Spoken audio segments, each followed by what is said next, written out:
'cause I gotta be in control. Yeah. Know you like when I got like that shit. Control. Yeah. I know all of your spots. I'm in control. Take this to ride. Lose your mind when I'm inside. Control. You know when I'm in. Control. You know when I'm in. Tighten up, tighten up. You know when I come through, I'ma light it up, light it up. Maybe plenty. R&B money. We up. Tank. Valentine. We are the authorities on all things R&B. Ladies and gentlemen, my name is Tank. I'm Valentine. And this is the R&B Money Podcast. Come on, tell them the what it is. authority Yeah. on all things R&B. What? It's this one thing. One thing. Huh? Yep. And it's R&B. A whole bunch of it. Legs. Walking down the street. Huh. On stage. Mean. Dazzling. Yeah. Stepping. Dressed. Legging. At least half dressed. Dancing.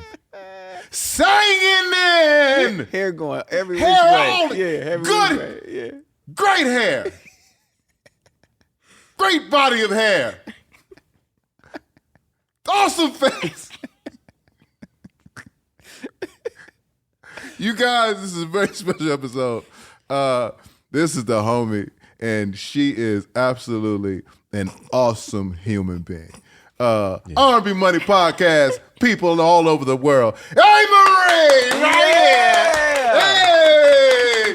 I made it. I'm here. This means I made it. You made it. This means I made it. I've been knowing you a long time. Not time. that long. Yes. Absolutely. Yeah. We were on tour together in 2002. Why are you aging me? No, I'm the old guy It here. was 2000. You were a baby. Yeah, you were a baby. five. We were Like we were 5 looking after you. You just a little baby. We just trying to make sure you had your milk in your And my in your cookies. toys. How are you? How are you Great. doing? I'm really great. You look great. Thank you. You look great, and we've seen you more over the years lately than we have, you know what I mean, and just in your presence, your I'm smile. outside. No, Yeah, You gotta pop out and Yeah, show man, you popping niggas. out. Yeah. I see your sister more than you, but I now know. I get to I see know. you. Yeah, everybody and sees Angela more Your than me. energy is just great. Thank Your you. energy is, what do you attribute that to? Is that just you? Is that just always been you? Just happy and just I am a good generally happy. spirited? Yeah, I am a happy person. I think. I gotta feel on the spot because it's like, why are you looking so serious? I'm waiting on the answer. No, literally, I'm I'm waiting like, on this how are you answer. feeling? Are you a happy person? He's like, either. No, that's his listening face. That means that's he's your really, listening? he's really. You're taking this in? I'm paying Yeah. attention. Yes, Okay. yes. I'm present. okay, yeah, presence. Yes, okay. It's like what people would be talking about. You sound so healed. You know. I don't like that term though. But A nigga it's like, trying. I am just generally a happy person. You know what I Yeah. mean? Doesn't mean I don't go through, I guess, what everybody goes through things. But I think my general mindset is that like everything that happens is for your benefit, for your good. Like whatever it is, however wonderful, however a person may deem it terrible on its face. I do think that it's like whatever happens, it's like, thank you, God. Like, thank you. This is a lesson, or this is supposed to teach me something. And so if you kind of look at life that way, then, I mean, if you look at life like everything that happens is for your benefit somehow, then it's all good, really, Yeah. right? Yeah. So I, It's a very positive way of thinking. Yeah, absolutely. Absolutely. started thinking I mean, like it's the par for the course thing. Stub your toe like, I wasn't supposed to wear them shoes. I was. yeah, or you You stub know your what? toe now because it's bringing some attention to something, or slowing you down. Even if you slow down in your day Yeah. like a millisecond, right? It gets you in the car that much sooner or later, I should later, say, yeah. right? And so everything is orchestrated. So everything that happens is kind of like, oh, well, you know, There's a purpose. there's a purpose, I believe. I agree. There's been a resurgence of you. There's Has been there more of you For sure. lately. I'm me, so it's hard to tell. It's hard to look at myself from outside. Okay, so I'm telling you. Okay. And just in terms of like who you are, what you bring to this, what's missing from this. You know what I mean? It's like you're a thing where people are like, as good as it felt then, it still feels that good now, if not better. Oh, thank you. How does that make you feel? You've That done makes me really feel well good. at preserving. Come on, that's a, No, seriously. That's Like, so- because certain things, people's voice, their looks, are they in shape to do what they did? Or, you know what I mean? Like, all those things. It's like seeing you now, it feels like seeing you then. yeah. It doesn't feel like to me, it doesn't feel like a drop off.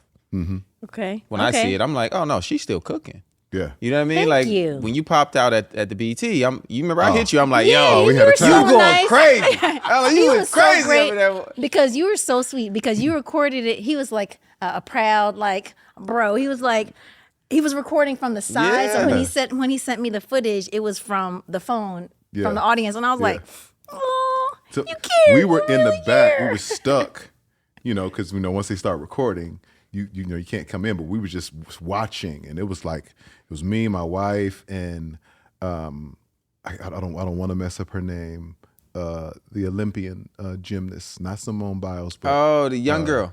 yeah. I can't think of her name either. They wrongfully took her medal. Yeah, I know exactly I what want to be you're able to talking say her name.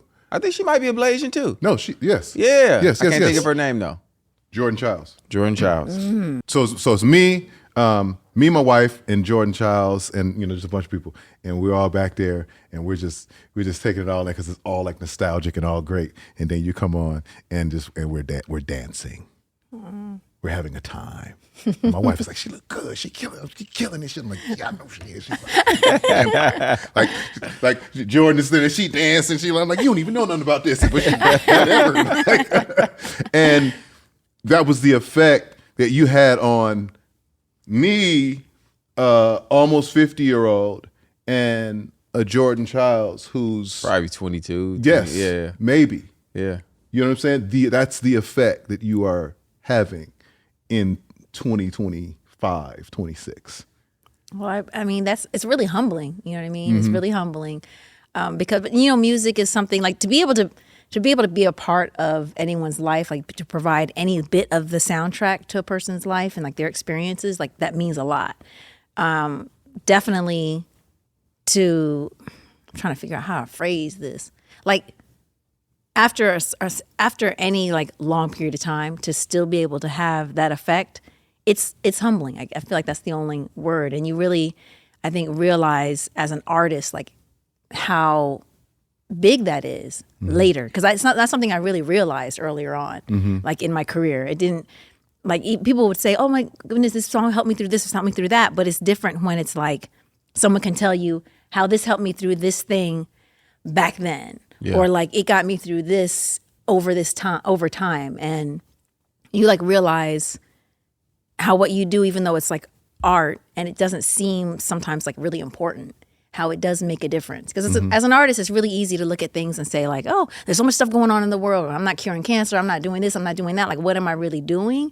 But then you see the importance in that connection. Yeah. I think people have always, especially with artists, they've always looked at things from the numbers, right? We've only, that's kind of how we quantify impact with numbers. And I'm then smiling. you meet Don't somebody. mind me. You're having a very serious moment right now. I have this inappropriate laughter thing, like syndrome thing. So just ignore it. I'm smiling at Well, nothing. I know your ass, so yes, I get it. No, Because you're so serious, and I'm like, gotta be serious, and that set it off. Sorry, I'm sorry. So no dramas for you. I'm sorry. No, but what I'm saying is, like, that's always been a way for people to say how impactful something is by how popular it may be. And then you meet somebody who's like, oh, I love song 7 on this album that you think Right. nobody's ever heard or cares about. And they're like, this is my favorite song and this is what got me through something. Yeah. And then I feel like that's always something that brings artists back down to earth. to be like, oh shit, like it's more than just chasing a number or a radio spin. It brings them back to purpose. Right? Because I think that, earning a living and all of these things, it is part of it. But I think most of us started doing this because we loved it. Like we didn't know what we had. Yeah. We just felt good when we was doing it. We felt good when we was singing. We felt good when we was dancing. And then we found out one day that you get paid for this? Yeah. Oh my goodness, I used to forget to get my money in the beginning many times. Hold on. What? Because I was like, I was so used to doing everything for free and promo, and plus I just love to do it. So I would forget that there was money. So I'd be like, oh, we're just going to the thing, and then like they I was like, where'd they go? And it's like, oh, to get the back end of the money. I was like, oh, I forgot, like we're getting money. We getting money. I forgot about that. I would have loved to be a bad manager back then. I would love to be a bad manager. Yeah, you got your money already. I'll be right back. You enjoyed yourself, right? You good, right? All right, had I'll fun? be right back. That was your payment. I had a lot of fun. Oh my God. Oh my God, they got money back there. I was like, oh, I got paid. Is that it for me? No, the front end was the whole end. You're good. Wow. So I want to know your discovery process. How were you discovered? It all began. No, Come on, do it. So I'm gonna go a little bit further back than I usually go back. Come on. Please, let's go back. Yeah. Let's go back. R&B Money exclusive. Yeah. Y'all are funny. Y'all can't make me laugh too much because we laughing half the time. The smile is Be doing like, everything to that camera. Okay. Do it. So, everybody knows kind of generally like how I met Rich, and I went to college and, DC, and you're from that DMV area too. Yep. Did you finish? Yes, I did. And now I told my dope. parents, like, I was like, if the opportunity happens, I'm thinking I might.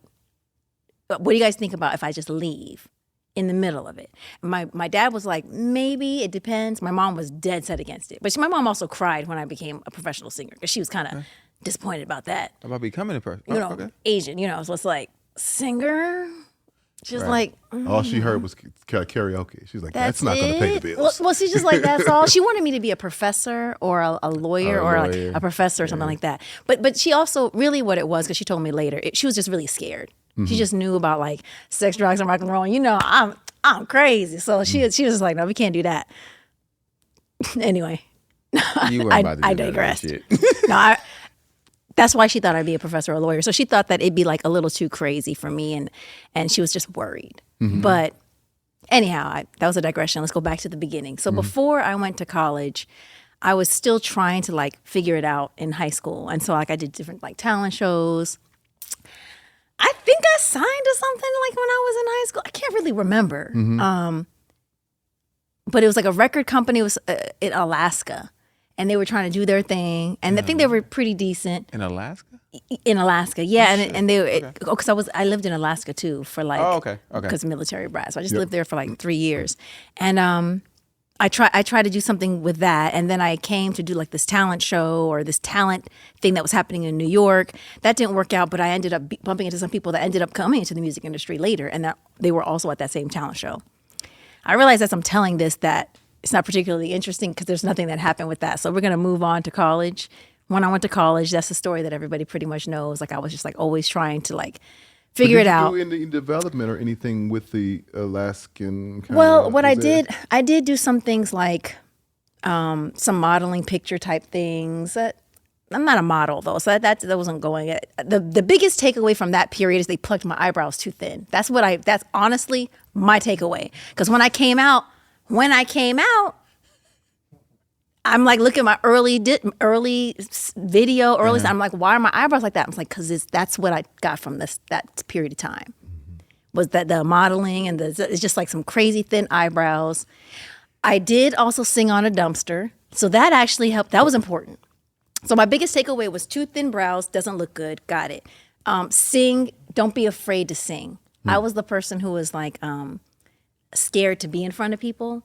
So like talking to people was one thing, but if they asked me to sing, I have to like go behind the sofa and like hide or go around the corner. I didn't want people to look at me. So one of the guys who was like part of the talent thing, he was like, I want you to sing on this trash can in the city. Just do it. There's a lot of people walking around. I was like, oh my gosh, it's so embarrassing. He was like, I know, but that's why you got to do it. And I did it. And I didn't want to do it, but I did it. And so that was my artist development. So it kind of broke the fear. I was about to say, yeah. It did break the Absolutely. fear. That broke the fear, and also my first tour. My first tour was the Nas tour. Was that the one that we were on? No, we weren't on that one. Okay, that's the one. That's the first one that I remember because it was like morning time, doing a high school performance. You know those high schoolers. My record, my first single just came out. They didn't know the song really. They're tough. It was like a reward for some of them for getting some good grades. So that means already your audience is already kind of skewed to like, I don't care about this, kind of. I'm not saying that, you know, if you're a bookworm, it's not. But I'm just saying they were like kind of bored. And I have to come out and sing, and then they don't care, and I can tell they don't care. Plus, I had my angst years. My middle school year and my high school years were very angsty, and it wasn't that far apart at the time. So I felt like you're pushing me in this environment that I'm not really wanting to get into. It's bringing back like some triggery things. And then I got to sing, and then, I don't know, it was really, really hard. Then we did radio, and I did the show in the afternoon, and it was like thousands of people. Then at night, they were like, go to a club and perform like a. You remember when everyone just go and do it again? We're talking about for free. See, this is why all this is for free. That's why I kept forgetting I was getting paid. And so I was like, all right, I'll do this thing, and I'm in the club. And sometimes it'd be like a bunch of people. Now these people to me all felt like grown-ups. So see, I was half step out of the high school era. So when I'm going to the nightclub, it feels like ma'ams and sirs. Like and then I don't like oh no, they can see through me. They can see that I'm nervous. So you're having all these thoughts throughout the day. Throughout the day. And in between, I'm in the hotel like this. Covers over my head, curtains drawn, because I was so anxious. I was like, how does anyone have fun with this? I don't know how to have fun with this because I'm nervous and anxious all day. But doing that every day, because I was on the tour, you find it so amusing. I'm so glad because you think this is funny. But I guess it is funny if you look at it now. I'm reliving a little bit of it now because I remember what it felt like to be in that. But it is kind of ridiculous when I look back at it because I was like, Amerie, it's not such a big deal. But it felt like a big deal at the time because I was so out of my comfort zone. But after that tour, I was like, put me in a bikini on the thing. I'm like, I'm out here, baby. You created a monster. Because how long were you on that run? Maybe like 3 months? Like about 3 months because I think I was pretty much on every single day. And for the tour, during the thousands of people, I only performed Rule with Nas. So I didn't even have like my own set. He was nice enough to just let me like kind of come out there and do my song. So I didn't have to do too much. Gotcha. But That was the lob. it was Great lob. that was a great live. it was good. It was a good. I needed it. Yeah. And you were doing your single at the time too, or no? Yes, and then people were starting to know it, so I got to see as an artist, like, oh, So see it people grow. are starting to like know it. Yeah. They're, because in the beginning, I wanted to apologize. Hey, I'm just kind of, because he let me do the song we did together and Why Don't We Fall in Love. Between Right. the set. But I felt like saying, I'll just make this real quick. Just thank you. Hate to slow the momentum down. Yeah, sorry. That's a tough spot for a new artist though. Yeah. I mean, no matter what, especially like Tank said, it's a lob on one hand, like it gives you a leg up to be in front of these people, but it's putting you in front of a lot of people who don't know who the hell you are. No, but I'm so thankful for that time though, because it was just so difficult, like mentally, that I was like, look, if you can get through this, you'll be fine. Because I literally would be backstage shaking, like, okay, like really shaking like a leaf right backstage. And when I was done, I didn't have stage fright anymore. And I never had it again, Gotcha. except for some televised things. Yeah. Yeah. So take me through the first single, Why Don't We Fall in Love? Nobody knowing it to everybody knowing it. Well, you know what? And how you changed in the sense Okay, of bitch. how you yes, and how you presented it, because you can wear it differently. You wear it differently when people don't know it, because there's a certain performance that you're doing when people don't know it. But then there's a certain performance that you're doing when people do know Right, a it. different confidence. Yeah. Different I mean- level of everything. you guys know how it is. You know how it is when it's like people know something. It's different. Like you said, they say there's no drug like fame, or like, even if it's not even fame, just being on a stage, controlling the stage, owning the stage. Because when you're on that stage, there is a certain amount of like control you have over the audience. You know what I mean? And that's kind of a little bit of power. Yeah. Not a little. Yeah, kind of a lot of it. Yeah, you know? yeah. And that is like an intoxicating kind of thing. But going from when no one knows it, like that is, I just had so many like hangups just personally, like myself. It was like, I was already kind of uptight. I remember the first time I was performing, and I had to like learn to like loosen up, like to throw a hip out, because mommy might be like, "What are you doing? What are you doing?" So it's like I was kind of like not moving too much. And then my mom was just like, "Oh, you got to move. Wear something tight." I was like, "Mom, like, well, okay." So I kind of like turns you up. She was like, "What are you doing? If you gonna do this, I'm like, We out here now. Go get that money. Stop playing with me. don't forget about the money. So I had to like loosen up. Once like I was performing and people started to know, it came with twofold. Because on one hand, I was like, wow, this is like, it's like power. Like you really do on the stage. You put your hands up, they put their hands up. It's like You're giving energy, they're giving you energy. I was like, this is really crazy. And I was like, I can see why. I don't know if this is in the Bible or not, but with a story, when you go to church, they be like, Lucifer was the head of the choir and all that stuff. I'm like, that's why though, because this is energy. It's literally vibration. It's like, it's communication. So I was like, there's a lot of power in that. But on the other hand, then I started to think like, well, what do you do with that? What are you doing with it? And that's actually what led to me kind of stepping away for a while too. Later. That comes later in the story. I don't know if you want me to tell that now or. No. So let's hold that. Yeah. Okay. Because then there's Talking to Me is after that, right? Talking to Me was going to be first. Then it was after that. I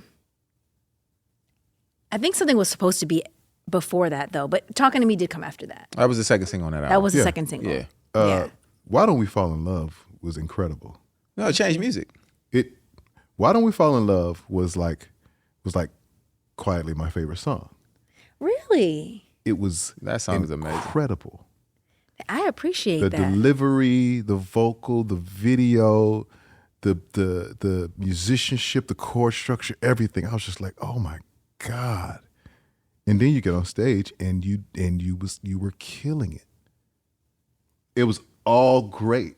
Thank you. Like, it's sometimes it's song, or sometimes it's the artist. Right. You know what I mean? Or sometimes you can pick out the pieces that make it kind of make sense. You don't always have the marriage. You don't always have the marriage of everything. Right. Where it's all good. Yeah. And that's to have that from the beginning. You came out the gate. Like your first song out the gate. You came out the Thank gate you. that way. I think what it is too. I appreciate that. One, I felt like that song represent, because that wasn't going to be the first single. That's what I was saying. Talking to Me was going to be the first one, but when we did everything, I was just thinking like, because at the time I drove like a red Eclipse. Come on, Red I drove a Eclipse. little red Eclipse. Yeah. And I can see you in a red eclipse. it was I can too. a little I fast, see it. little fast car, And I was thinking like, what do I want to be my introduction? Like, because I'd been dreaming about it I had notebooks of like, how do I want to handle myself in interviews? Like, what kind of questions do I want to answer? What do I not want to answer? What do I think that how everything should be? Like I was kind of everything planned. Calculating. Everything, well, I guess you could say it that way. I was prepared, right? Yeah. Trying to be prepared. Because I was one of those people who you'd see me across campus, I'd have my headphones in. That's also why I don't really remember much of college, unfortunately. I learned to be more present in life. But I would walk between classes, or like when I had the little student job, and I would pretend I was in the video. Like I was listening to the song, but I was pretending that this was my video. And I really, really felt like I was in my own world. So I had everything so prepared. Why Don't We Fall in Love, when we recorded it, I was like, I like Talking to Me. I like it a lot, but people don't know me. This introduction is so important. And what do I want to be the first thing? And I actually didn't want to put my picture out because I was like, sometimes people get preconceptions or preconceived notions regarding like how you sound. And some people would be like, oh, like, she's cute. And it's going to be like, which is cool. But I was like, I just want it to be about the music. I just want people to hear the music, and I don't want any images getting in the way of their experience. I just want that. And I think this is the song that best represents me right now. This, everything you said, and the melodies, the delivery. I was like, if someone could only hear one song from me, it's like, who is she? This song is who I am. Yeah. And so that's why we went through it. But the whole thing felt different to me. Like, to me, in my mind, it was very black and red, like those are the colors in my head. So when I talked to Benny Boom and we were like talking about the video, and he was like, summer day. I was like, summer? I'm thinking wet streets, night, dark. He was like, I was like, what? Wet the street with the water hose. Get the cars, pull up. I was like, it's something. But now I understand, because I was able to see, I was feeling the fire and like what it was for me on an emotional level, like that song. And what everyone else was hearing is what the song was from the outside. Refreshing. It felt light flowing. Yeah. It felt It was a summer day. And I can get it now. In New York. Yeah. First day of summer. Central Park. Right. On the outskirts. Just walking, stopping at the truck. Give me a double vanilla. Throw some Oreos on that thing. Like, it was... It felt optimistic. It just felt... Things are going to be good today. Man, it's going to be a great day today. Yeah. I see, but that matches me. So that's I'm happy for that. And you were nothing. You didn't look like anything in the industry at that time, nor sound like.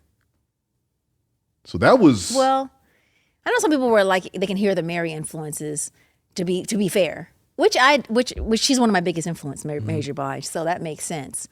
But I don't think there were a whole lot of Blasians around at that time. I don't think... Now we're like a thing now. I don't think there was one. I don't We're understand. like I was a like, thing you now. know what? We My weren't a theory thing. is We weren't a thing. We were weren't a very thing. rare, Yeah, right? we Which weren't a to me, thing. a military kid was not Yeah, rare. it was like, it was so never your rare, daddy in the army, right? So right, No, yeah. nigga, my daddy from the hood. What happened is that I think people like got on, like, Blasian thing got on the radar somehow, Yeah, and then yeah. people just started Well, I'm a getting military together. kid, So Right. it's always not- been on my it's always radar. been- yeah, I've always known always. about, you know what I'm saying, the blend. I've always known about you people. Known the way of water. I got a question. Little Bruce Leroy's. Very random. So, because obviously, I want to hear what you did, because you obviously went to college, you got an education, you come from a 2-parent home, so it's a little bit of a different path than the average artist, right? Yeah. Most of us is dropouts. Most of us, you know what I mean? Just for real, like niggas just, We're terrible. we got music. Yeah, that's it. So for someone like you, when you get your first check, what do you do with it? I don't really remember what I did with the money. You know what? I'm not a person that thinks a lot about money, I gotta say, which is a good thing, but it also kind of be a bad thing too. What did I do with that? I think you didn't have any big purchase, anything like when you first got like, okay, I got a little bit of money now. I think I bought a Cartier ring. Okay. But I gave it to Angela. So your first I big was more purchase went into to your sister. Lattes, you know. You just bought a whole bunch of latte. You just Listen, when I was You in, started turning up on when I didn't really have money, because I was, a student and everything, I had a ritual. okay. Where maybe that's why I'm always mentioning lattes and stuff. To me, they're cozy. I only could get one a month when I would get my little student check. Because my parents, I always had everything I needed, but not like just extra stuff. We Okay. got what we needed for school clothes. Yeah. Kids would get like a whole bunch of stuff for school clothes. It's like, here's a couple outfits and one pair of shoes. Yeah. Now we never wanted for anything. We always had what we needed, but not always what we wanted. Mm-hmm. So when I had my little whatever I had, I would buy the latte. It was like $4, you know what I mean? And I would sit just like this when I would get that money and just be like, And savor that latte. and saving that latte. Sometimes I put on my $100 sweater that I only wore that day. Mm-hmm. And that was it. So it was very basic. So when I did get money, there wasn't a lot of things that I wanted, to buy. But it was lattes for everybody. It was kind of like, You want a now I latte? can have a latte whenever I freaking want. Lattes on me. Lattes on me. Yeah, lattes on me. Don't worry about it. You can get it with extra cream, whatever. Whipped cream, do it. Go crazy. Yeah, go venti if you want to. Go venti if you want. I said with cheese. So it's like my big purchase was like, maybe it was like kind of like that ring. Now, I did go through a period where I got a little crazy and I was like shopping and buying a lot of clothes. I do remember that. But then I was like, that felt kind of like a waste. I'm more into like experiences, I think. And so that's why the latte thing kind of was a thing for me. It wasn't about the latte. It was more about like being able to just sit back and enjoy something. You know what I mean? And then when I got money, it was like, now I can just have the experiences that I want whenever I want and not have to hold those. Because whenever I would buy like more material things, I don't know, it just didn't do it for me the same way. But don't get me wrong, you know, if I did start buying jewelry, I was like, I'll just buy like jewelry. That's my thing. So that's probably why I bought the ring. Okay. But then, you know, I forgot about it. Rich nigga shit. Yeah.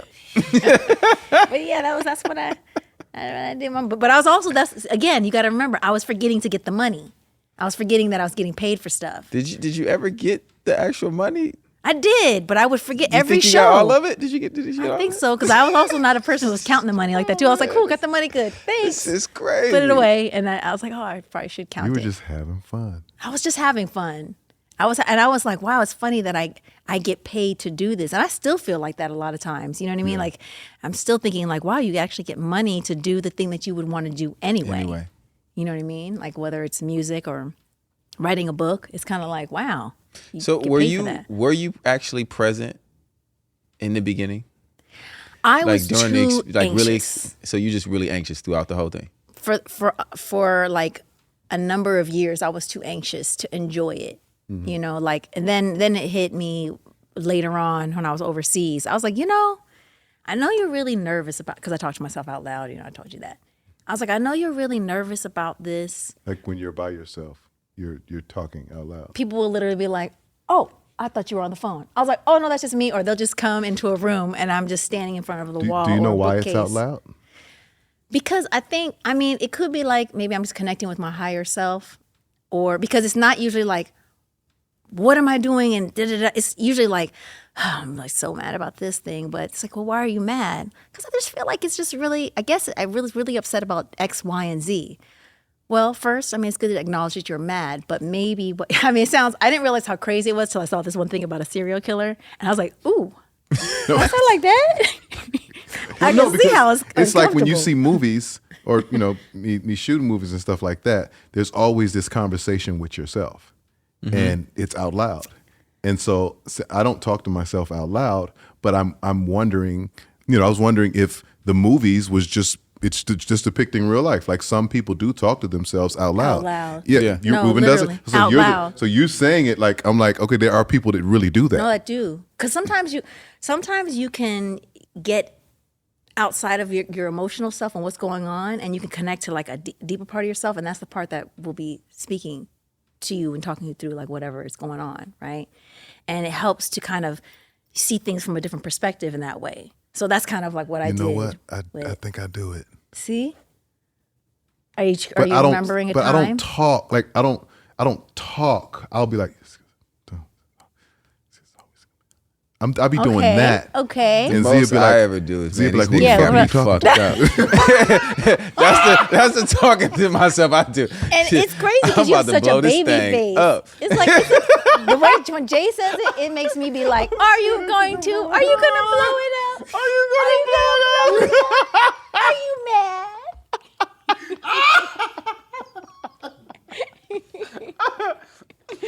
Oh my god, bro. But yeah, I think for me, like that's the only time I've ever like That's great. talked out loud. That's great. I just be going through like show To me. stuff and Oh yeah, and yeah, yeah. song stuff and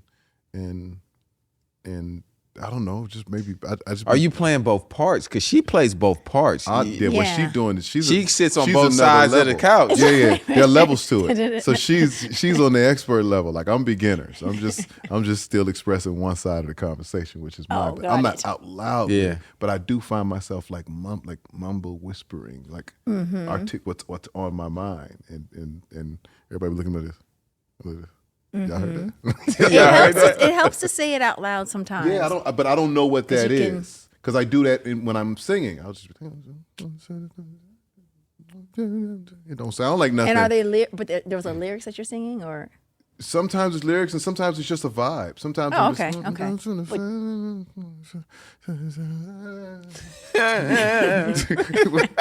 Talking to me.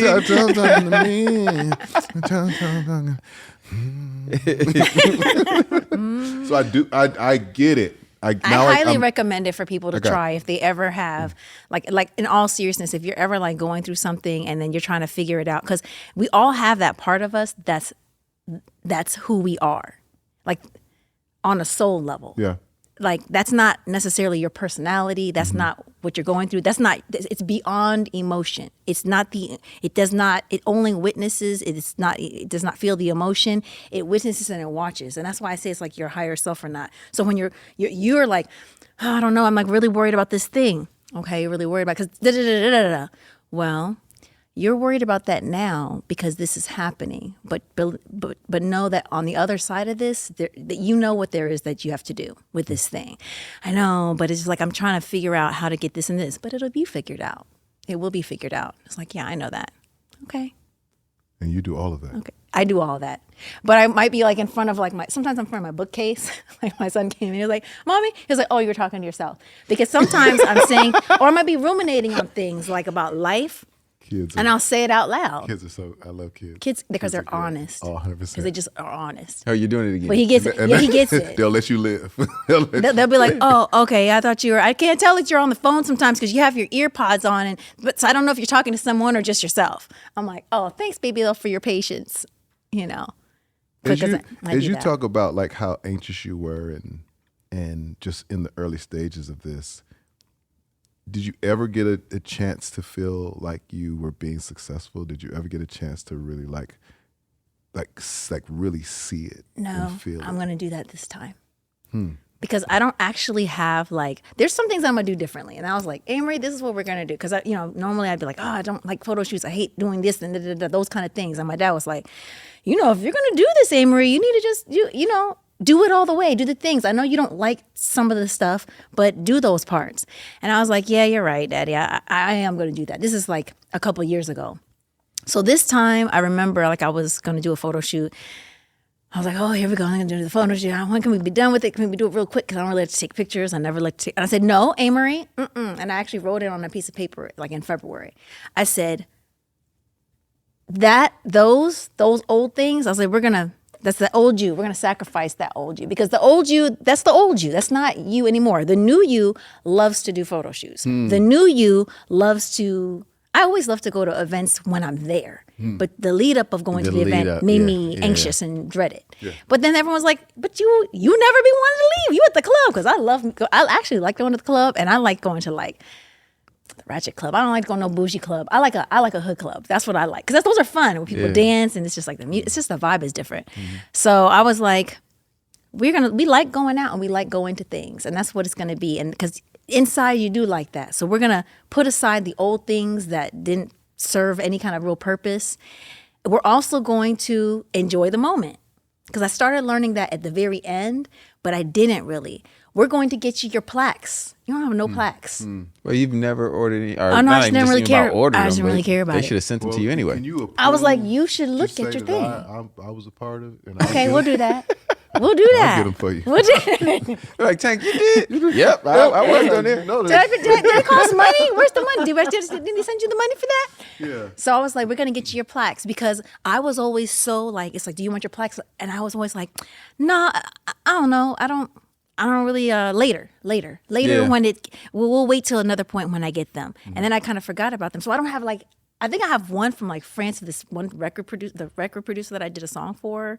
And then I think I might have I don't know, but I don't have like a single plaque. I don't have any of those things. That I think I have some awards, but I usually give those to my parents. And there were some different things, but I was like, I know what's going on. You're not in the moment. You're so like this. So focused on it. You're missing the journey.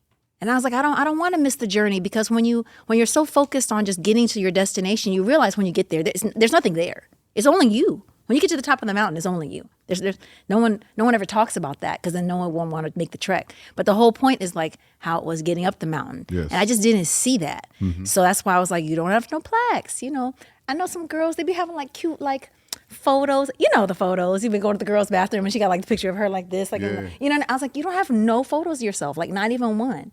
I was like, nope, none of those things, because you never were concerned about it. But you want to look back as kind of like little signposts, like, oh, I did this thing. I did that thing. Timestamps. Yeah. I said, so we're going to do things a little differently this time. We going to be asked that? No, I always go back to that just because What, you going to be turning it's up? just, what does that really mean though, really, honestly?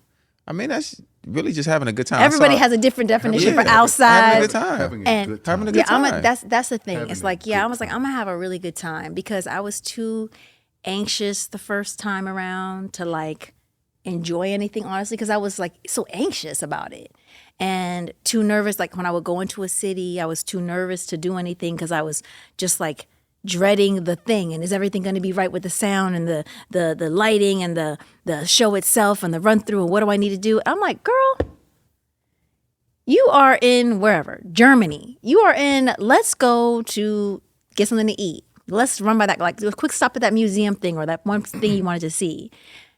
And you didn't do any of that. in the Have beginning. dinner with like the promoters or whatever, because they would always want to do dinners, and they would always say, oh, she's just not going to do dinner, which I felt bad about, but they didn't understand it wasn't because I didn't want to do dinner with them. I was just too nervous about the stuff.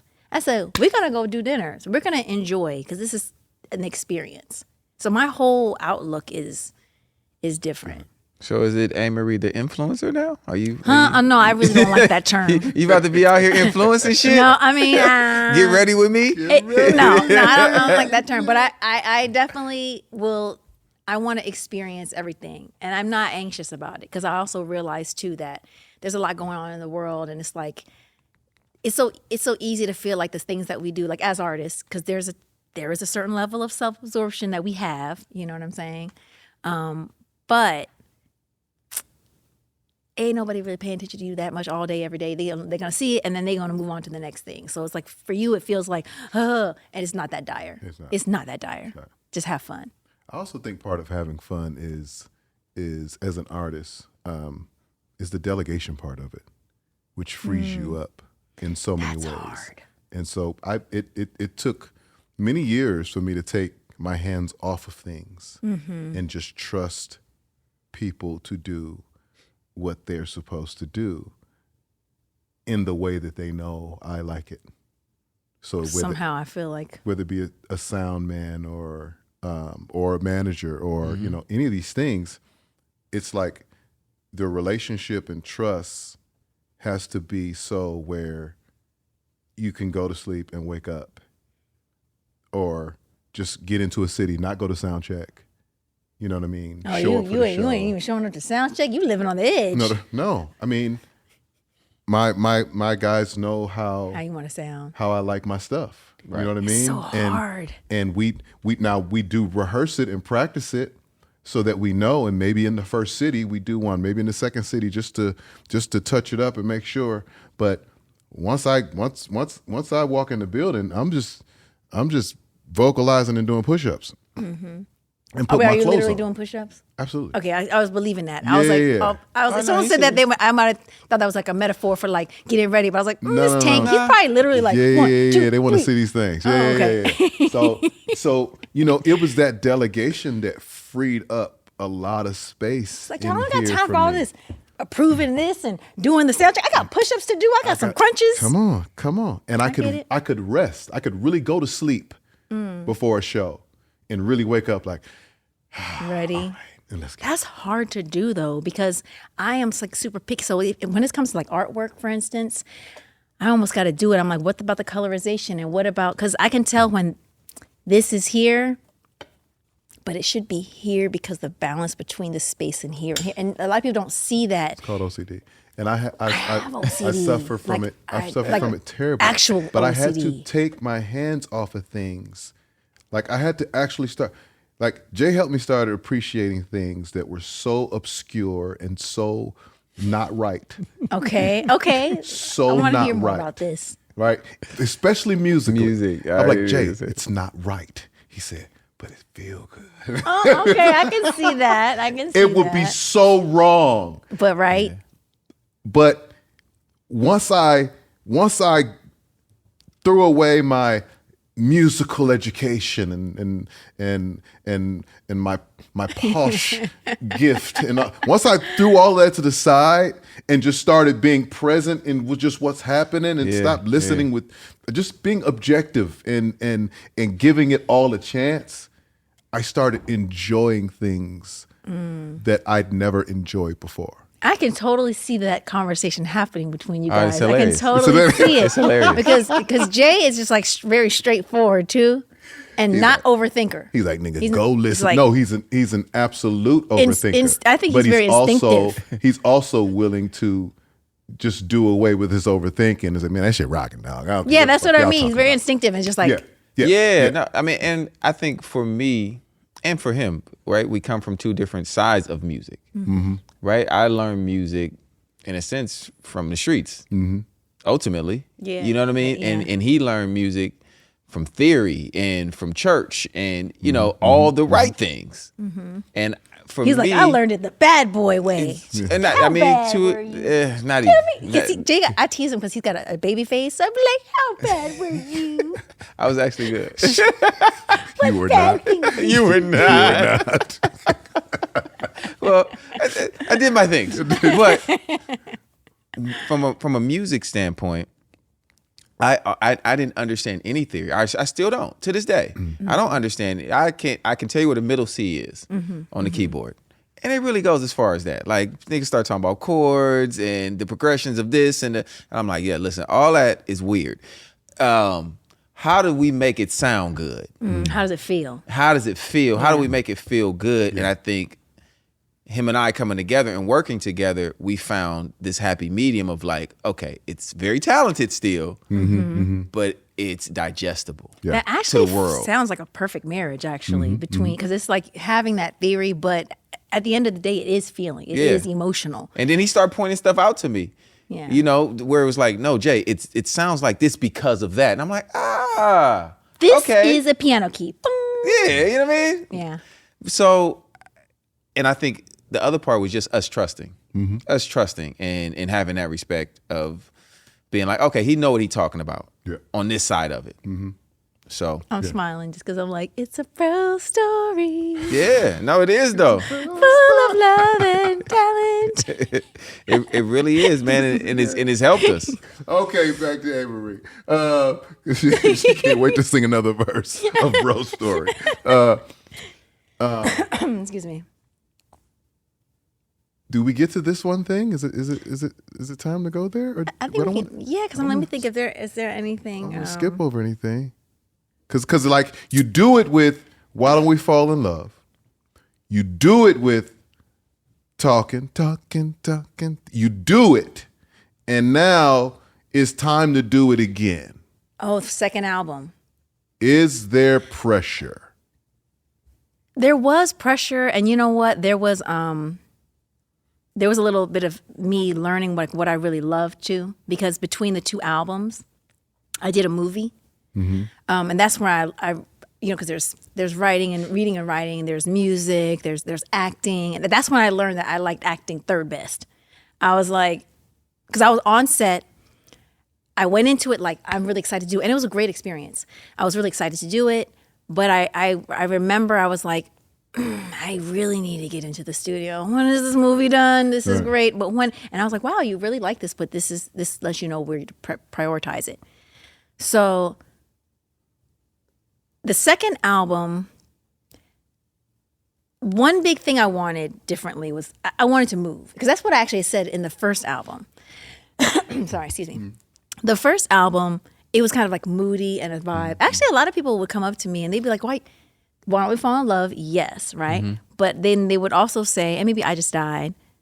But then they would say, your personality feels so different. Like, I was expecting a different kind of vibe from you before I met you. And I was like what? And they were like, I don't know. It's just like more like chill because your album is so chill. And I was like, yeah, that's the opposite of me actually. But that's a side of me too. It's just different.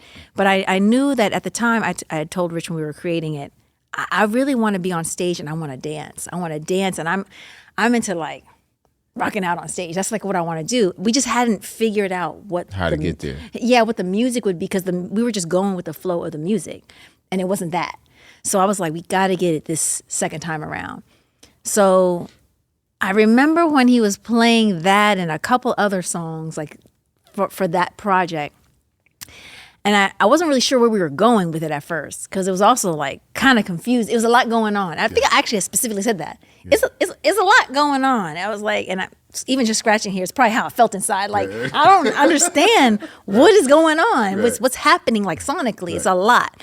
But it had that go-go feel. I could understand that. But then there was some other moments because, Richard likes to flip a lot of things. Mm-hmm. So it was like some other stuff happening. And then the melody's doing something else. And I was like, I gotta I had to ride with him a little bit for that because I was like, I know this is dope. It's something special, but I just don't understand. That was hard to know, though.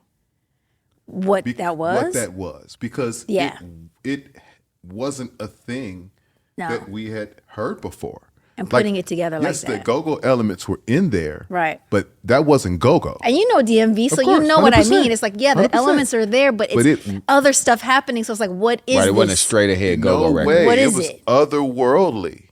No, there was nothing like that. So it could be hard to be like, no, because you're taking a chance. Yeah. I'm just trying to, it's not even like I'm thinking as far as taking a chance. At that point, I'm trying to understand what I'm listening to. Got you. Yep. Like what's happening? You know what I mean? And then I was like, all right, let's do it. We started recording.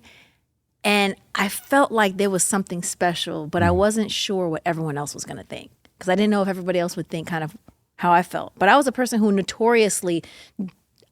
notoriously didn't get first listens. Mm-hmm. I do now. Mm-hmm. I remember like growing up as a kid, TLC, Creep, all the dope records. I was like, I don't get it. I was just I don't get it the first listen. So that's when I started to change and come out of that. So I didn't know if I wasn't getting it because that's just my usual I don't get it, or if this is just not like ungettable. If that makes any sense. Mm-hmm. Even after we recorded, I was like, I don't know what this is. I was like, it feels great. Like the feeling of it is great. Yeah. I don't really know other people gonna get it. Because it also, I don't have like an 808 in there, and I love 808s because I'm, also grew up in Texas too. So to me, I would just listen to, DJ Magic Mike.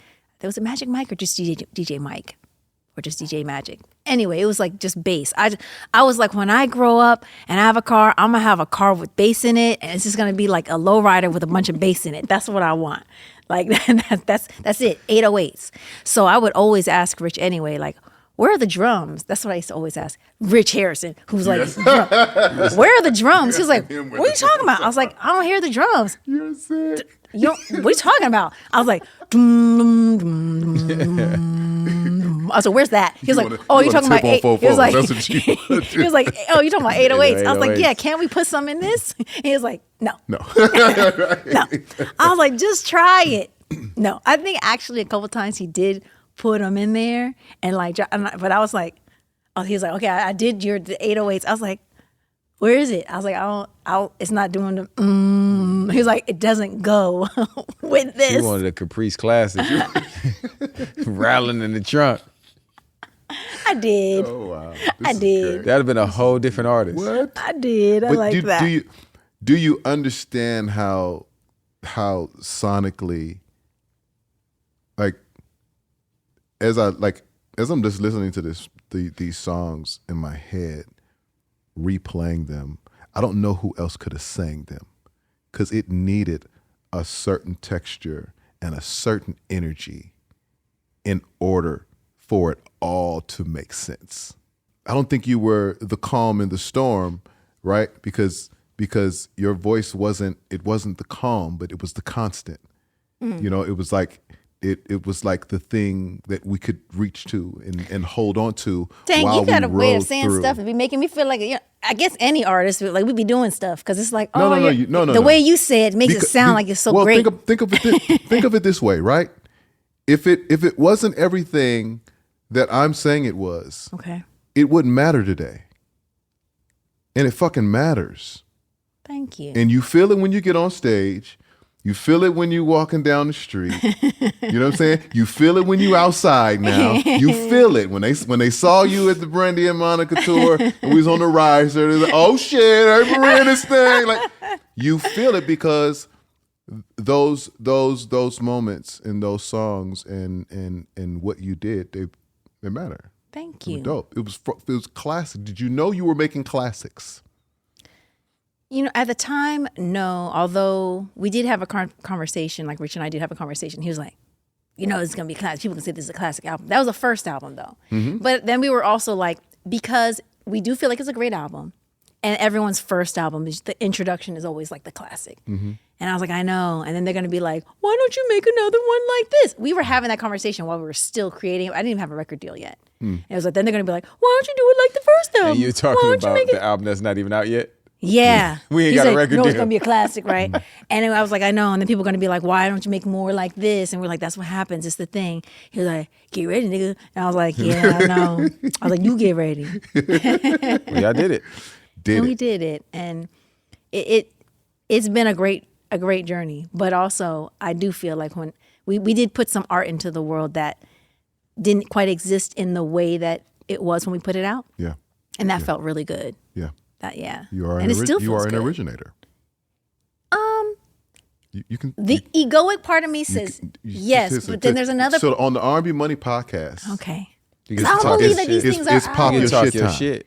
Okay, You talk your because shit. we're here to celebrate you, and today it is okay for you to celebrate yourself, Okay. and it's okay for you to say, "Yes, I did that." But even No, if I don't and feel it's like not it wrong. came, because I feel like I feel like that art comes through It's not us. wrong. It's not. It's not wrong. Okay, let's say you were the vessel. I was that vessel. Come on, Okay, go ahead, say it. chose me. Yeah, Okay. she said it. We got it. Let's make that the soundbite. She said nobody's better than her. She said she's the greatest of all time. She said. Earlier you said that you had stepped away, Yes. and I don't know. You don't have to go super heavy into that, but is there a part of the thought process in the whys and the hows in that space that you would like to share? I started a cult. No, you did. I He said, did. no, you did. You start writing books. Yeah, You started a book cult? I decided to write. No, it was a cult where I created my own religion. Thank you. No, I actually stopped to write books. But the reason why, something was calling to me, right? I felt like somehow I wasn't fulfilled, and I couldn't put my finger on why that was. And then I realized, so it was two things. That was one. And I realized that I just felt at the time, I couldn't see the value in what I was doing. That's ultimately what it was. I didn't realize till later. But I did at the time feel like it has to be more than this. It has to be more than just, I'm making some songs. I'm on stage. I'm like, oh, okay, I feel pretty cute. Do-do-do, look at me. Da-da-da-da. And that power that we talk about, that when you feel when you're on stage. But I was like, but there has to be more though. Why? Where's the why? I didn't have the why at the time. I had the what and the how. I didn't have the why. Like, what is the purpose in this? And then at the same time, I was feeling like I miss something. Like I miss papers and the smell of paper and the smell of books. And there's so many things.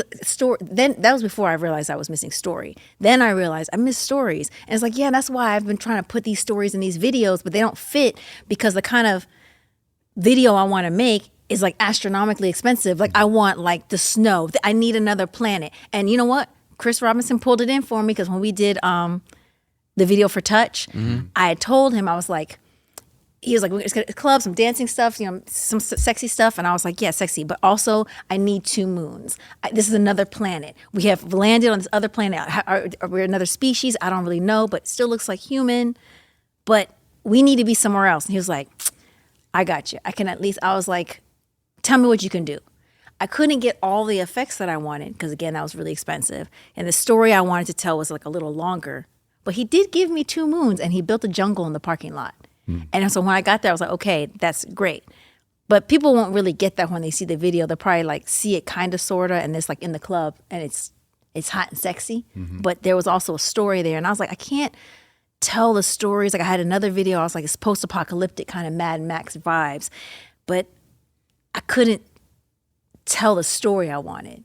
I did have me hanging off of a truck, though. There's a lot of things that I want to happen. Like I want a lot of adventure stuff. You were in able the to have videos. pieces of these things. Pieces, but with not the full thing. You But were with the able to fully books. tell that story. Thank you. Was that your way of being like, girl, you're taking too long to tell the story? I know. It's hard for me to articulate that sometimes. Well, you know, that was a good save. I'm your partner. I'm your partner. That was thank you for leading me back on the path. I couldn't tell the stories that I wanted to. And so I was like, I think you missed story. You want to write books. And you know what? This is a good time anyway, because you're feeling like somehow you don't know what the purpose is for this other thing, which is music. Just step away for a while.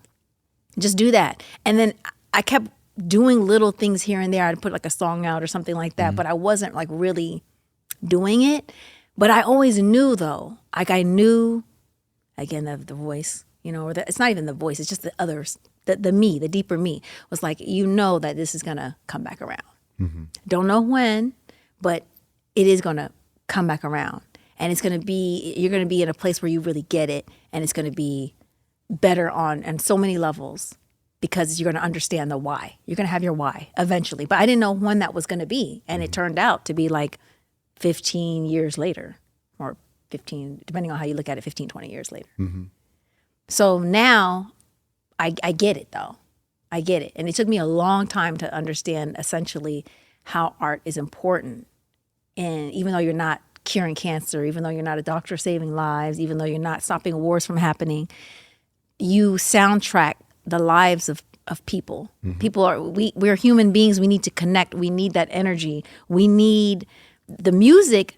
That's why you can never create the thing that people want. That people are like, they want the music that they heard when they fell in love with you, whether it's your first album or they found you on your second or third album.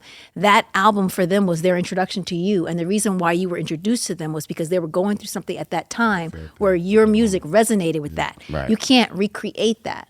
I can't recreate that for someone because this is your experience. This music was just giving you what you needed to be you. So to ask me to recreate something is asking me to make you feel like where you were then. But that you can do that. I can't give you that. I can only give you a marker, like a signpost, right? But once I understood how the music can touch people in that way, in more than a theoretical way, in more than the music that gets, people through. We knew that already when we got into the music industry because we knew what that did for us. But when I really understood what that was, I understood the gift that it is, and it's like a gift, and it's also a service for people. And it's not about you as an artist, like to just like blow up your own head or whatever. It's like you're in this position to help someone and to spread good energy or whatever energy somebody needs for their thing. So I was like, see, that's why it's time. That's why the alignment is happening now, because now you understand that on a deep level versus just feeling like it's about you just making records. And I'm very competitive, actually, right? Like I always would approach records and the music business as a sport. You know what I mean? And with like a lot of like bravado inside, not outside. But then I realized too, it's not really that. And I was never like a rapper necessarily, like how the rappers compete, like in hip hop. But it was like, so I knew art is, you're always competing against yourself, really. Yep. But I just was missing that one why. And then I understood it more fully. And then I found my purpose. And you pop back out. And then I was like, it's time. I actually literally called Troy, or I called my manager at the time, and was like, hey, because we had met with Troy already, Troy Taylor, so we kicked it off with, right? And I was like, yeah. Like I had this epiphany in the kitchen, and I was like, it's now. I was like, okay, it's now. I feel it. And I called and was like, tell Troy, like, ready to go in, see what's going on with his schedule. They're like, are you sure? You know, you always, you do these things and you cancel it and you change your mind for years, right? And I was like, no, this is time. It's like for real time now. And I'm actually going to call my agent. I'm going to let her know I'm going to put the book club on hiatus. I'm going to put them books down. And I still love my books, you know, but for right now, we're going to Focus on the music. I'm going to go on hiatus for at least 1 year. And I was like, because this is the time now. I get it. I understand what I needed to understand. Everything is timing, but it's not just random timing. No, it's divine. It's divine timing. And sometimes we can say like this is divine orchestration, right? Like this is the thing. But really everything is divine orchestration. Even when you stub your foot, right? You stubbing your foot or you can't find your keys and you're trying to go out, it's cuz like you see everything is like threaded through to perfection. And some of the things that we call like, oh, this was divinely orchestrated, it's just because it's like a bigger signpost. Got you. You know what I mean? It's like you come through and it's like, way back there. Yeah, yes, I believe that that we did it like in our between lives. Like I'm gonna go there and this is the thing I have to learn. So it's gonna be a lot of paths between this and this, but I know this has to happen or I have to meet that person or this particular hardship or whatever it is has to happen. And in between, it can be all these threads, but there are threads between them. But these are the things that are definitely going to happen. And those are the things that I think when we kind of feel like we all have that thing where we kind of knew we were going to get that job or move to this place. It's like, I just kind of knew it. It's because it was already set. Yeah. You know what I mean? 100%. Yeah. And that's what you have for us now, right? I'm sorry, you lost me? No, you said you're ready. I missed that. I fumbled it. That would have been great. Sorry.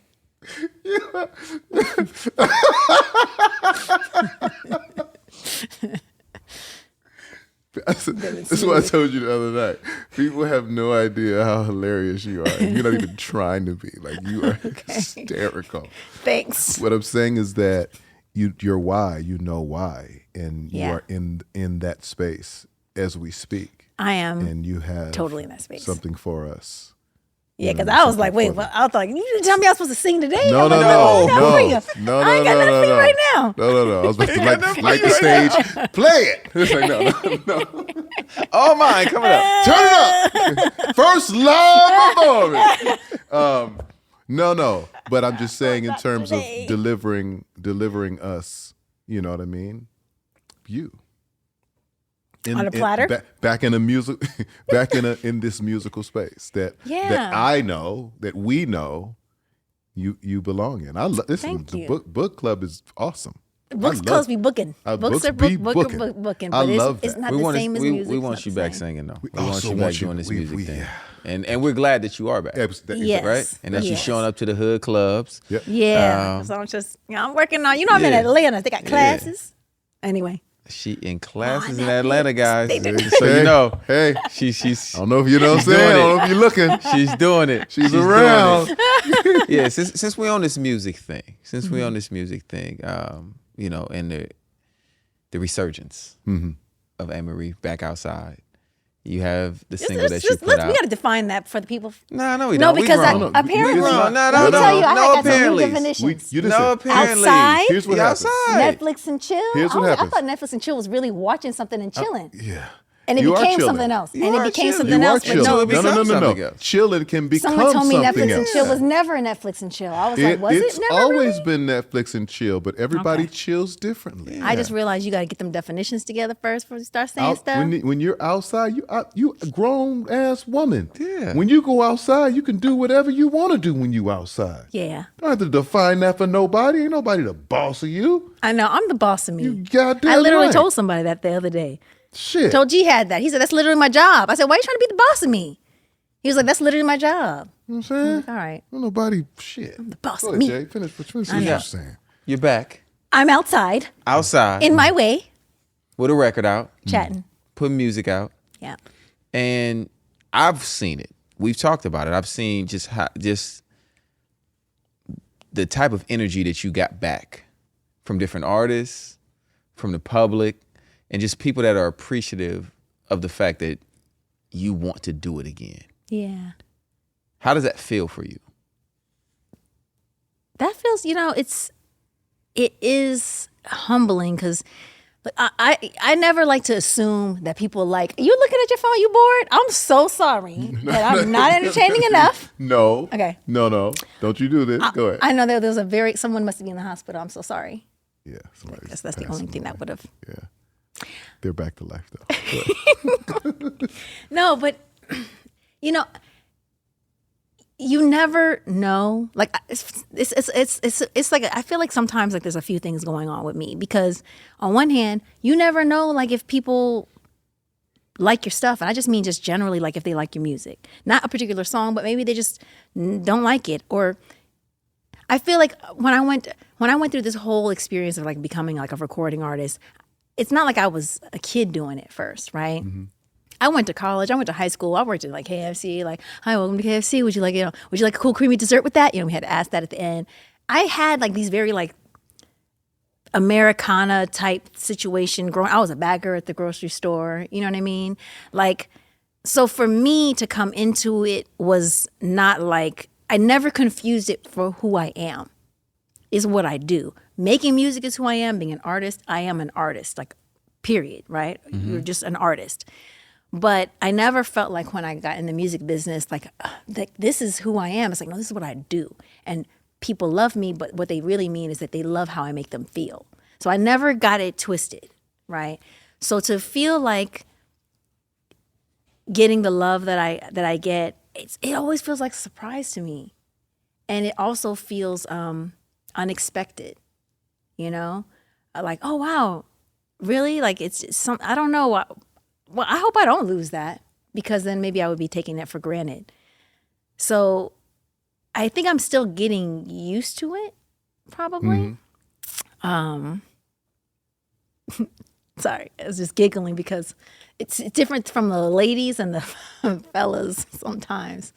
Why are you looking like that? What? Like what? Because my fan base is like 60% men, actually. Most R&B is like women fan base.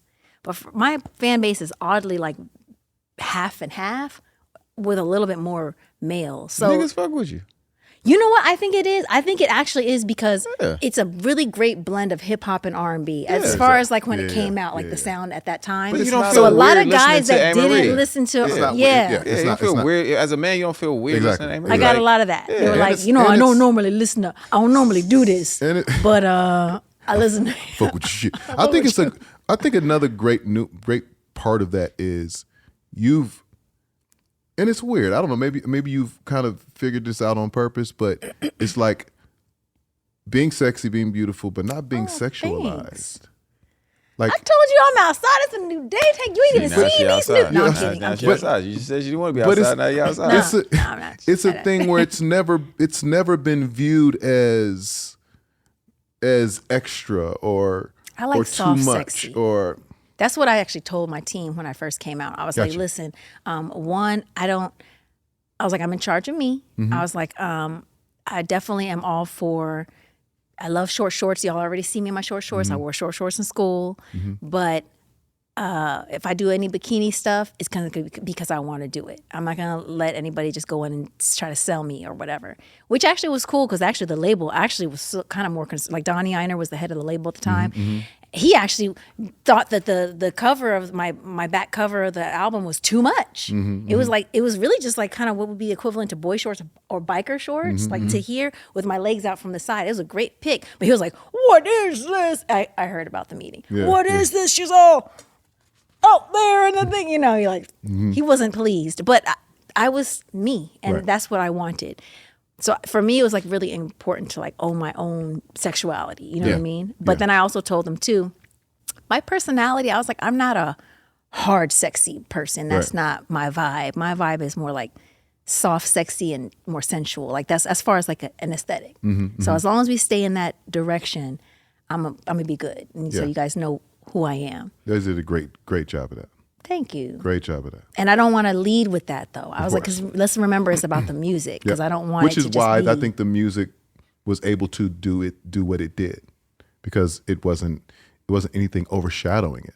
You know what I mean? It was, like I said before, it was a good blend of all those things. Thank you. So we're happy because we don't like when our classic artists aren't around. We just don't. Yeah, no, I feel like so happy because I feel like people are really appreciating R&B, and you have so many artists, you know, who are really doing it, but there's so I feel like almost like a resurgence of fans, like the brand new fans with like the TikTok era. There's so many people who are getting exposed to the music and appreciating it, so it's like new all over again, which is amazing. And you know, let's be real. So many of us, so many artists, pretty much look the same. I can name so many guys and so many girls that are, you know, men and women, female artists, male artists who do look the same, and so it's like. That kind of helps, I think, connect with like the different generation or whatever. So everyone's just doing their thing, and I'm happy for that. I'm happy to be a part of it. We age different than they did back in the day. It's a different time. It's a different time. I think it's like a different a different makeup. I was just thinking that different because world, different water. Different world. I don't know what it is. I think it's, you know what I think it could be? I think a lot of aging has to do with your mentality. And I think with music, music keeps you young, but also like culturally, just generally across the population, we kind of, you know, back in the old days, like our parents and their parents, they would listen to different music from what the kids were listening to. Now everyone kind of listens to the same music. We're kind of wearing the same clothes. You're allowed to kind of still in your mind be feeling like whatever you feel, without feeling like you have to, now you're this and now you have to look you have like to grow that. out of things. Yeah, it's just like more like growing into yourself. But, you know, aging and stuff, that's like, it's all like a matter of mind too. I mean, I say that, slight digression, just very slight, I promise. You know, because I was talking to my dad about like aging, like just programming. And they were like, you know, even when people sing happy birthday, and those are all like little programs because it gets to the person's mind. Oh, you're this, and aging means that, and another year older versus like time existing on a certain level on this plane, but not really. You know what I mean? It's like, it's not totally. A lot of it is programming. And my dad's like, well, you know, things get older. I was like, they do, Daddy, but think about it. Alligators, think about trees. I was like, there's this one little like squid or something like that. I think it's like Zolatil. I can't even pronounce the word. But that little squid goes from like a polyp in the ocean and starts to have little legs, swims about. And then once it hits a certain point, the legs start to retract and it reverse ages back into a little polyp, a little dot, and then it starts over again. So the scientists aren't really sure how long that lives. I say that to illustrate the concept that aging as we see it, aging as we think it, is not just like this chronological, single directional thing. It's a lot of it. There's so many different possibilities on a physical level. That's before you even enter like the mind-body connection to it, like the spiritual aspect to it, just on a physical level. And then you want to talk about like in the ancient times when people were living to be like 300, 400, 500, 600 years old. For reasons we won't get into on this podcast because I make it too long and too much of a digression. But yep, you're going to have to show up on time next time and tell us all that shit. Because that was book club. I'm saying that to me. All mine's available right now. Available, right? He's about to act really talented and play us a selection. Hopefully soft and sexy. Something soft and sexy. Because that's my vibe. As I play these soft and sexy tunes. Oh no, now it's getting to the part that I was anxious about. We're not going to be anxious at all. We're going to be soft and Just a couple questions. sexy. Things we might want to know. Okay. Doing our soft and sexy mode and vibe, there's information that we need. The people want to know. What they want to know, champ. Amerie, what's yours? Top 5. Your top 5 is soft and sexy. Top 5. Your top 5. R&B Singers. R&B Songs. Yeah. We've got to know before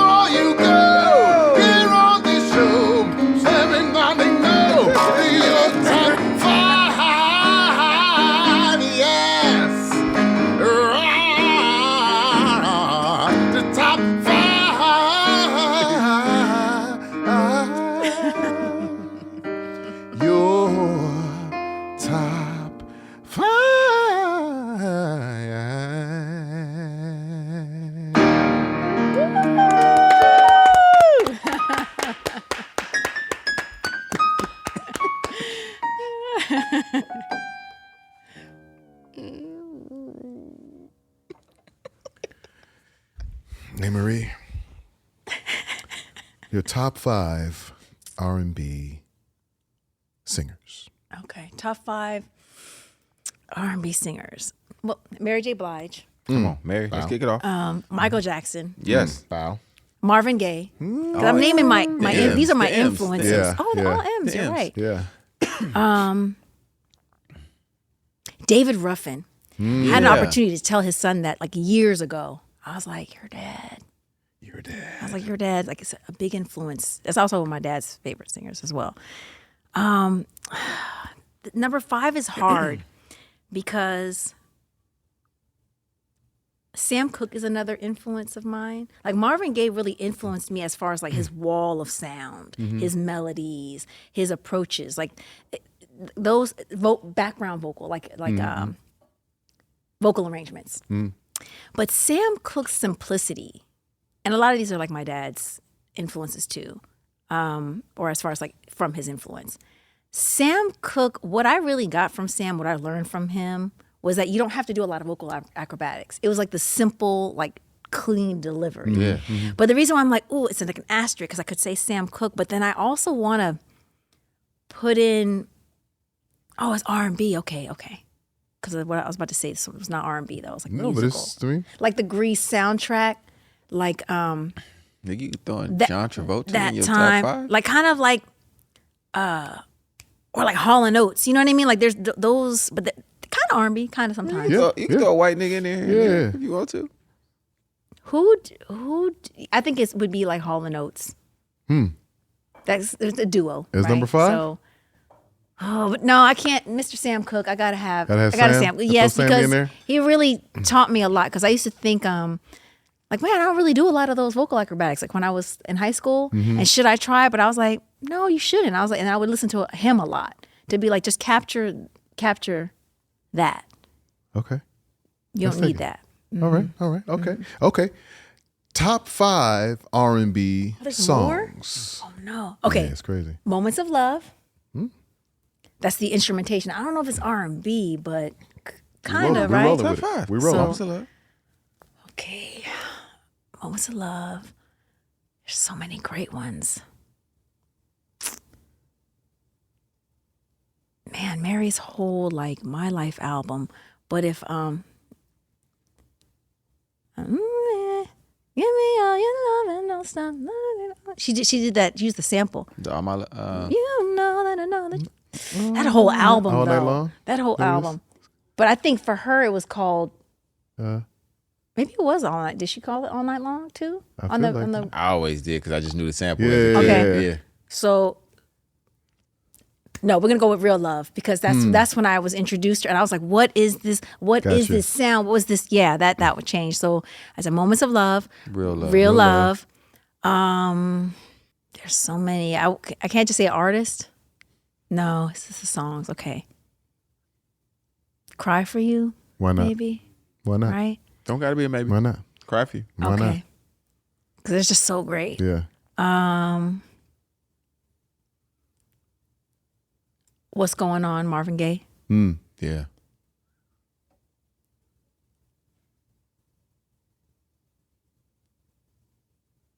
What's its title? If This World Were Mine. Luther Vandross and I don't think he did a duet version too, or they added his. No. It's not this duet. world with Yeah. mine, right? This World Were Mine. Yeah. That's Yeah. the thing. Yeah. Oh, but also I think Sammy Terrell and Marvin did that too. But I love the Luther version. Both of those were good. Did they do? Weren't there 2 versions? Mm-hmm. You guys know. You guys know everything. We don't know everything, but Okay. yes, there were 2 versions. Tammy Terrell and And Marvin and Marvin, Luther, right? That Luther version was pretty serious. Luther version. Okay. Well, I'll go with that song because both of the versions were good. Dang, is that 5 already? Because I was going to also say Heard Through the Grapevine too. That's kind of old, but Top 6. okay. Your top 8. Okay. Let's make a Voltron. You're super R&B artist, right? Okay. You got to pick any artist ever in the history of articism and get the vocal, performance style, styling, passion of the artist. Yeah. You It's asking me crazy. a lot. Yeah, Wait, yeah. I wasn't Okay, prepared here we for go. this question. Here we go. So where are you going to get the vocal from to make your super R&B artist? One vocal. You're making the best artist ever. One vocal.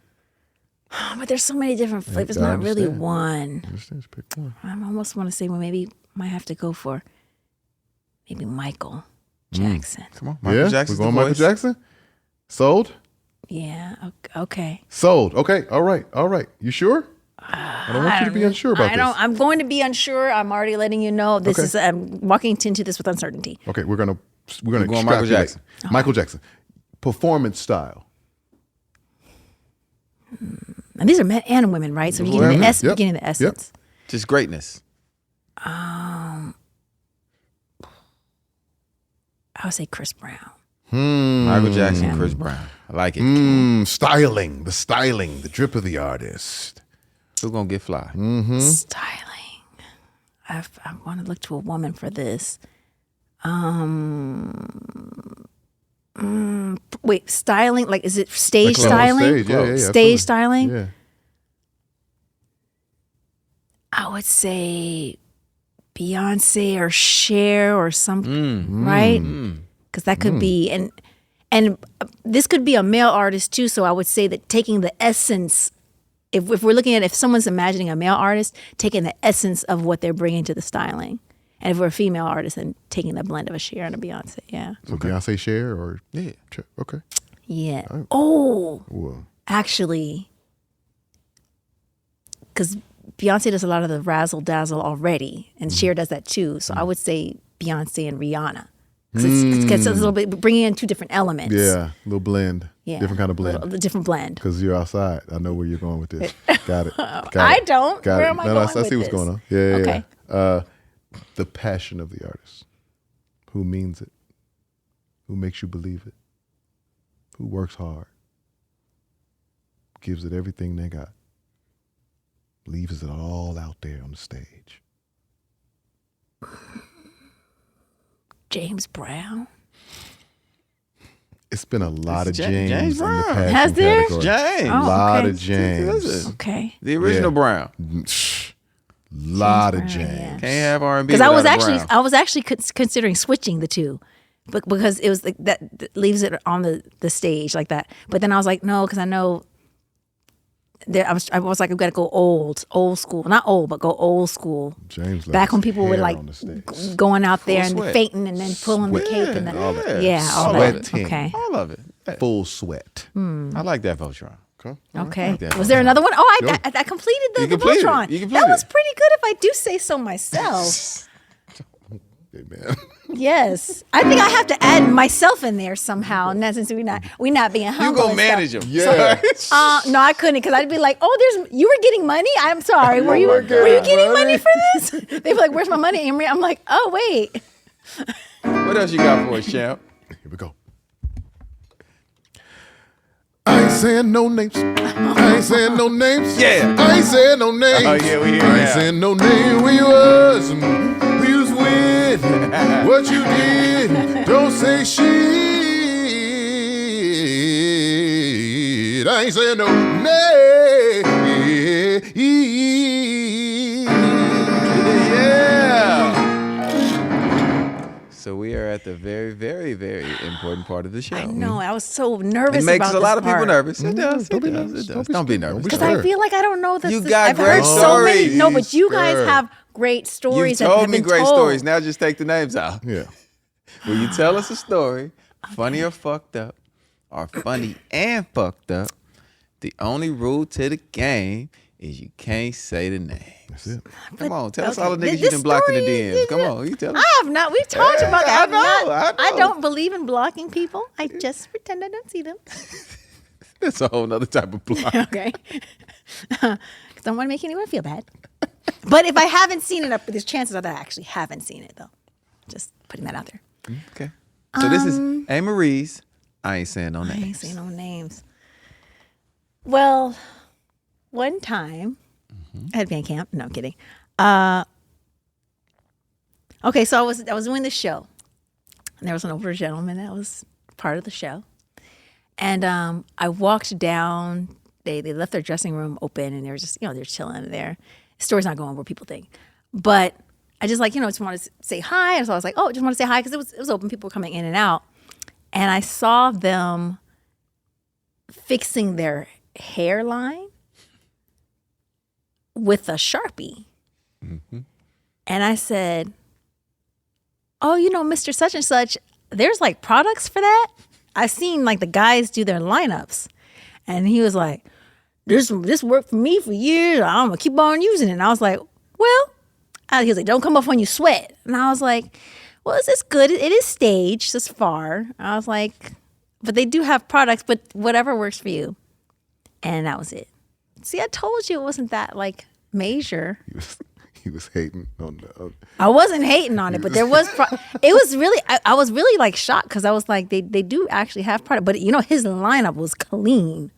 He had perfected it. It was a black Sharpie, like a Sharpie, like a black one, not even dark brown, like black. It was like it had to go like the pen. It had to go with the rest of the Sharpie dye, so it had to be jet black. But then I was like, it makes sense when I started thinking. And I looked at other pictures because I had to go back and see, and I was like, it's Sharpie. It's Sharpie.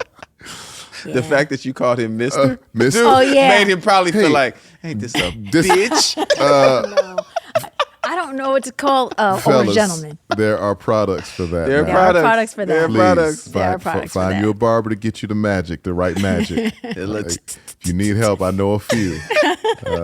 Get you some five. But Sharpie works in a bind. Use a little magic myself every now and then. Sharpie works in a bind. No, it doesn't. It does.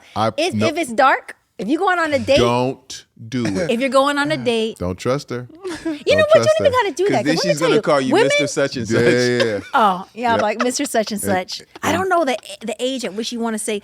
Do older men not like it when you say Mr. ever?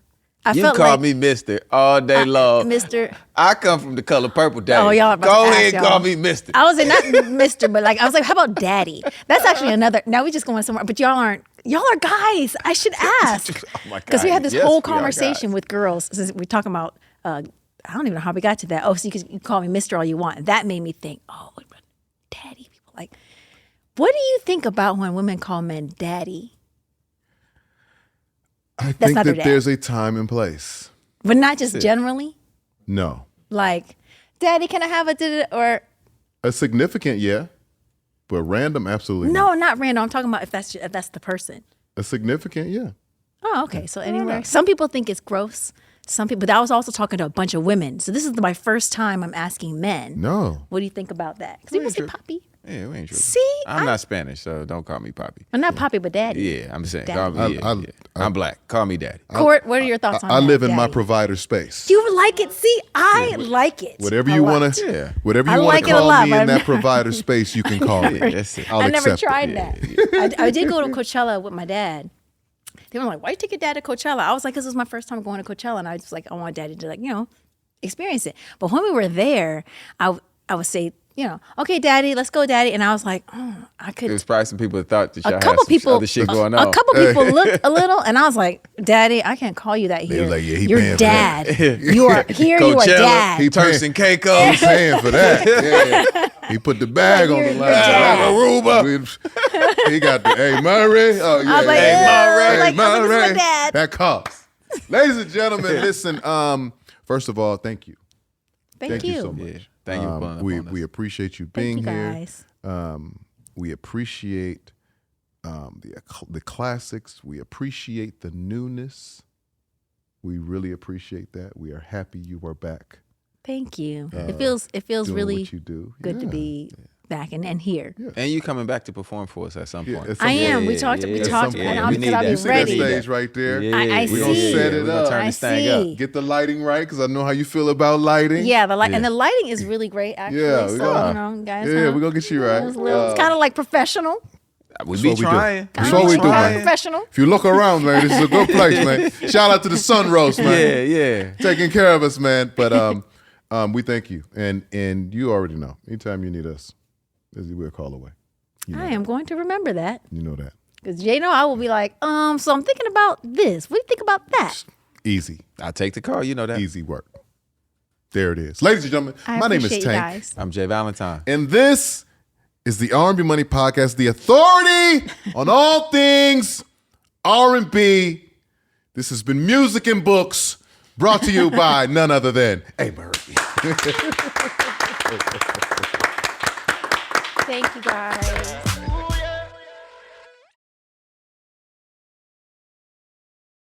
There are rules I gotta be in. Yeah.